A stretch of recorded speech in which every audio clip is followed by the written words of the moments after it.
अस्सलाम वालेकुम, welcome back to my channel. I hope आप सब ठीक ठाक होंगे। बीइंग हाउस वाइफ हम सब की रूटीन ऑलमोस्ट सेम है। You have to wake up early in the morning, wake up everyone in the house. उसके बाद नाश्ता बनाना है, बच्चों को स्कूल भेजना है, हस्बैंड को ऑफिस भेजना है, लंच एंड डिनर की प्रिपरेशन, ये सब ऑलमोस्ट सब रूटीन। ये आपके ऊपर डिपेंड करता है कि आप अपनी लाइफ में, आप अपनी रोज़मर्रा की रूटीन में किस तरह से चेंज करती हैं, क्योंकि ये एक ह्यूमन नेचर है कि आप कोई भी एक रूटीन को मुसलसल फॉलो करते रहें तो आप उससे बोर हो जाते हैं, उकता जाते हैं। इसलिए मैंने सोचा कि मैं आज की वीडियो भी थोड़ी हटकर बनाऊं, थोड़ी डिफरेंट बनाऊं। मुसलमान होने की हैसियत से कुरान पाक तो हम सब तलावत करते हैं, कुछ उर्दू में पढ़ते हैं, कुछ अरबी में पढ़ते हैं। कुछ दिन पहले एक आयत मेरी आंखों के सामने आई जिसका मतलब ये था कि remember me I will remember you. हम अल्लाह ताला को कब याद करते हैं? जब हमें कुछ चाहिए होता है, जब हम परेशान होते हैं या ज़िंदगी के किसी लो फेज़ में होते हैं। मुझे ऐसा लगता है कि इंसान आधी से ज़्यादा परेशानियां अपने सर पर खुद सवार करता है। बिला वजह का सोचना मसले का हल नहीं होता।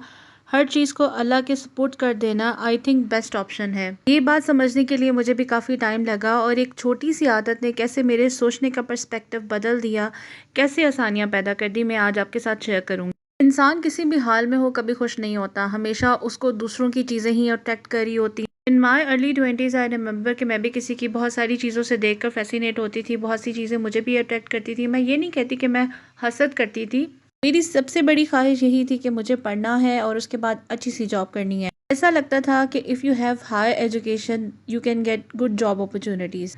लेकिन वो कहते हैं ना कि इंसान जब किसी चीज़ के पीछे ज़्यादा भागता है तो अल्लाह ताला उसी चीज़ से उसका इम्तिहान लेते हैं। और मैंने भी किसी सूरत में हार नहीं मानी, but in the end you have to accept what is written in तकदीर फॉर यू। एक्सेप्टेंस बहुत मुश्किल होती है और जब इंसान ये एक्सेप्ट कर लेता है कि अल्लाह ताला जो उसके लिए प्लान कर रहे हैं वो सबसे बेस्ट है, फिर समझ में आता है कि किसी चीज़ का ना मिलना आपके हक में ही बेहतर था। हम अगर बैठकर दुख मनाते रहेंगे और ये सोचते रहेंगे कि हमारे साथ ही ऐसा क्यों होता है, तो आप सारी ज़िंदगी इस क्यों से बाहर नहीं निकल पाते। तो इस सारी चीज़ों को एक्सेप्ट करने के बाद मैंने शुक्र करने की हैबिट अपनाई और जो मेरे पास था मैं उस पर भी शुक्र अदा करती थी और जो दूसरे लोगों के पास था उसको भी देखकर दिल में माशाल्लाह ज़रूर कहती थी। और अल्लाह ताला जो है वो आपसे छीन कर किसी को नहीं देता, बल्कि हर इंसान अपना नसीब अपना अलग लेकर आता है इस दुनिया में। मैंने अपनी ब्लेसिंग्स को काउंट करना शुरू कर दिया। मैं अगर गाड़ी में बैठी हूँ तो मैं उन लोगों को देखती हूँ जो एक ही बाइक पर 4 लोग बैठे होते हैं या सड़क किनारे किसी वैन या बस का इंतज़ार खड़े होकर कर रहे होते हैं। इसी तरह से जब मैंने अपने इर्द गिर्द देखना शुरू किया तो मैंने रियलाइज़ किया कि अल्लाह ताला ने मुझे बहुत सारे लोगों से बहुत ही बेहतर हाल में रखा हुआ है। वो दुख या वो अफसोस जो किसी एक स्पेसिफिक चीज़ के ना मिलने का था, मेरे दिल से आहिस्ता आहिस्ता वो ख़त्म होने लगा। इंसान जब अल्लाह ताला की रज़ा में राज़ी हो जाता है तो अल्लाह ताला उसको बहुत सी ऐसी नेमतों से नवाजते हैं जो इंसान सोच भी नहीं सकता। अब मैं वो सब करती हूँ जो मुझे करना अच्छा लगता है। बचपन में जितनी भी जैम बॉटल्स खाली होती थी मैं उनके ऊपर ग्लास पेंटिंग करती थी और फिर उसके बाद स्टडीज़ में जब आप बहुत ज़्यादा बिजी हो जाते हैं तो मेरा ये शौक़ भी ख़त्म हो गया। लेकिन अब मेरे पास इतना टाइम होता है कि मैं अपना ये जो शौक़ है पेंटिंग वाला उसको मैंने दोबारा से स्टार्ट किया और मुझे इसमें बहुत सेटिस्फेक्शन मिलती है, मुझे बहुत अच्छा लगता है। ये भी एक तरह की थेरेपी ही होती है। जब घर के काम ख़त्म हो जाते हैं मैं फ्री होती हूँ तो फिर उसके बाद मैं पेंटिंग करती हूँ। कलर्स की एक अपनी लैंग्वेज होती है। अल्लाह ताला अपने बंदे पर उसकी हैसियत से ज़्यादा बोझ नहीं डालते और मुझे भी यही लगता है कि अल्लाह ताला ने जो अगर मुझे कोई चीज़ नहीं दी है तो इसी वजह से नहीं दी होगी क्योंकि वो मेरे हक में बेहतर नहीं होगी। बातों बातों में मैंने अपना कैनवस रेडी कर लिया था और ये रहा इसका बैकग्राउंड।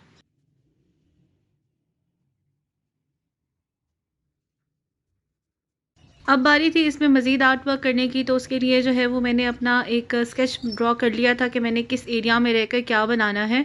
और अब मैं उसकी जो है मैंने यहाँ पर उसकी फिलिंग कर दी थी और उसको ड्रॉ कर लिया था। मैंने एक बुक में पढ़ा था कि आप अगर खेल के मैदान में गिर गए हैं तो इसका मतलब ये नहीं है कि आप हार गए हैं। आप हारते तब हैं जब आप लड़ने से इनकार करते हैं। ज़िंदगी में बहुत सी अप्स एंड डाउन्स हर इंसान की होती हैं और हर इंसान की अपनी एक स्ट्रगल होती है, अपना एक उसकी अपनी ज़िंदगी के बहुत सारे मसले होते हैं जिसमें वो लड़ रहा होता है। तो जब आप लड़ने से इनकार करते हैं तभी असल में आप हार जाते हैं। तो कभी भी ज़िंदगी में ऐसा नहीं होना चाहिए कि अगर आप गिर गए हैं तो आप ये समझें कि आप हार जाएंगे। हारने के खौफ से लड़ना नहीं छोड़ना चाहिए। हमारे यहाँ बहुत सारे ऐसे लोग हैं जो किसी को बढ़ते हुए नहीं देख सकते। अगर कोई कोई काम अच्छा कर रहा है या ग्रो कर रहा है तो हम उसको बर्दाश्त ही नहीं करते। हमें ये पसंद ही नहीं आता कि कोई जो है वो हमसे आगे कैसे निकल गया है।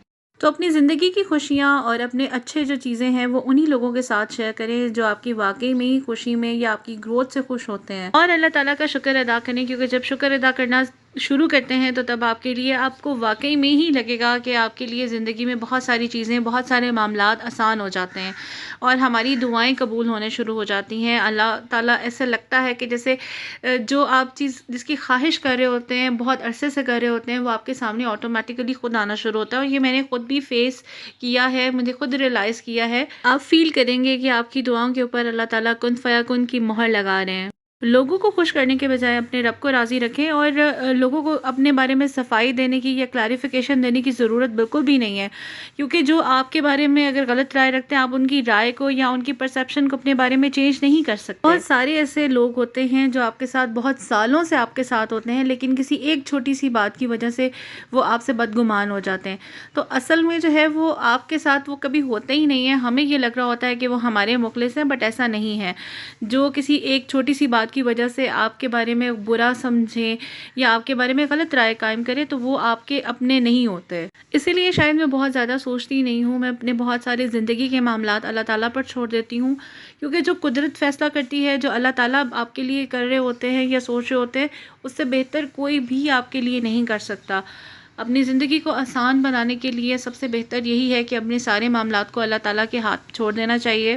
यहाँ पे मैंने जो है वो कुन फ़याकुन लिख लिया था। अब मैंने इसके ऊपर एराब भी लगाने थे, और उसके बाद मेरे साथ मेरे 2 बच्चे मेरे साथ ही थे जो मुझे हेल्प आउट कर रहे थे, और उनके लिए भी, क्योंकि ये नया था, मैं मोस्टली जो है वो काम जब वो स्कूल गए होते हैं तो तब करती हूँ। आज मैंने उनके साथ ही किया, तो वो भी ज़रा थोड़ा सा उनको भी अट्रैक्शन हो रही थी कि ये किस तरीके से बना रही हूँ।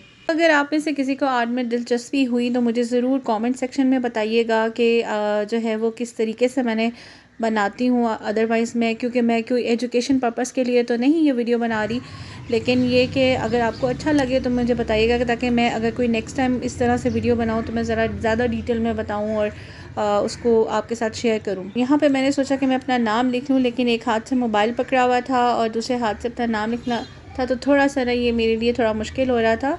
और ये जो है ये पूरी कंप्लीट इसकी जो है मैंने इसको शूट किया था। तो अगर आपको आज की वीडियो अच्छी लगी और आपको आज का टॉपिक पसंद आए, तो आपने मेरे चैनल को करना है सब्सक्राइब, वीडियो को करना है लाइक, और कमेंट में अपना फ़ीडबैक ज़रूर देना है, क्योंकि आप सबका फ़ीडबैक मेरे लिए बहुत इंपॉर्टेंट है। मुझे बहुत खुशी होगी। अपना बहुत सारा ख्याल रखिएगा, दुआओं में याद रखिएगा। अल्लाह हाफ़िज़।